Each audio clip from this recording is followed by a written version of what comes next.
You know what they say about old trappers?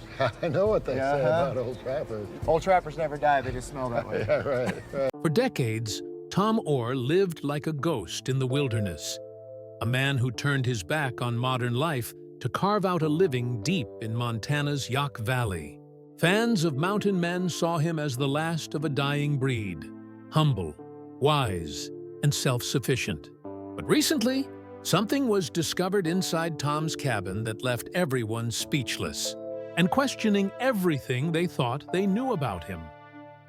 Tom's story began long before television ever found him. Born in Illinois, he once worked as a rodeo cowboy, living for the thrill of danger and the freedom of the open range. But years of broken bones and loneliness eventually pushed him to seek something deeper: peace. So, with his wife Nancy, he left it all behind and vanished into the mountains.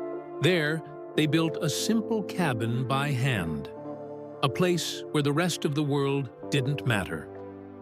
But as the years passed, life in the wild became harder. Winters grew longer, resources scarcer.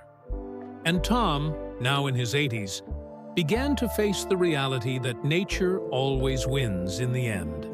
Still, he refused to quit. That's the kind of man he was.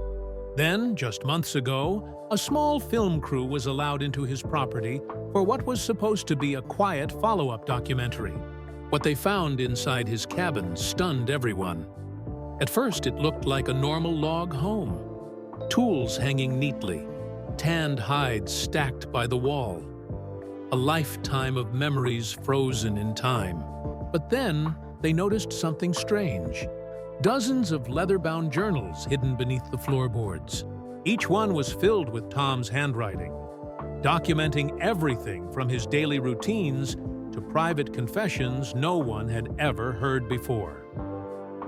Inside those pages, Tom wrote about the toll isolation had taken on his mind, the fear of being forgotten, and the people he'd lost along the way. One entry simply read, "Out here, you learn that silence talks louder than words. But sometimes, silence hurts the most." Those words changed the way many saw him. Tom wasn't just a mountain man. He was a philosopher of solitude, a man who had stared into the face of nature and found both peace and pain staring back. The most heartbreaking discovery, though, came at the end of the journals.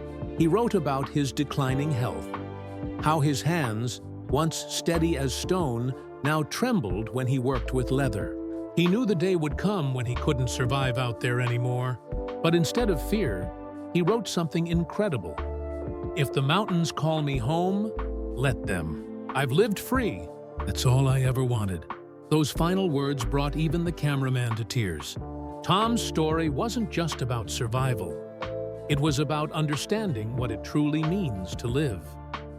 As of now, Tom and Nancy are spending more time away from the harsh winters, staying close to friends and family.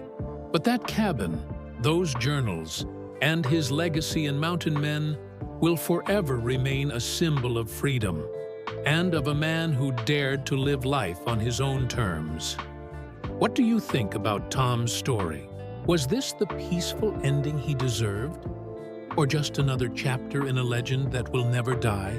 Share your thoughts in the comments below. And if you enjoyed this story, don't forget to like, share, and subscribe to Tha Backstage Eyes, where we bring you the untold truths and hidden moments behind your favorite stars.